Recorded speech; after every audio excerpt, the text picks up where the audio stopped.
तो मित्र म्हणला तू चिंता नको करू, मी आज तुला शब्द देतो म्हणे गंगेच्या काठावर की माझ्या पोटी जे पहिलं लेकरू जन्माला येईन मी ते तुला देऊन टाकतो.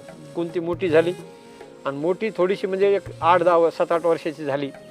कुमारिकाच होती पोरगी.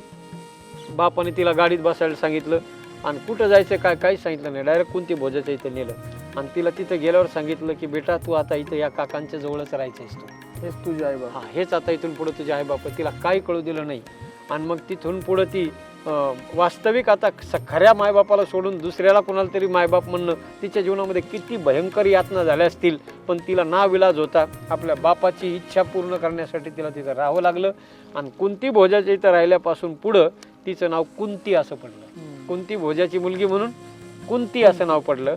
आणि नंतर ती जशी जशी मोठी व्हायला लागली त्या कुंती भोज राजाकडं ऋषी मुनी आले, दुर्वास ऋषी आले. त्या ऋषींच्या सेवेमध्ये ती कुंती होती आणि इतकी प्रचंड सेवा साधूची तिने केली आणि शेवटी त्या साधूने प्रसन्न होऊन त्या कुंतीला एक मंत्र दिला आणि सांगितलं कुंती तू हा मंत्र ज्या वेळेला ज्या देवतेचं स्मरण करून हा मंत्र म्हणशील त्या देवतेच्या पोटी तुला पुत्र संतान उत्पत्ती होईल.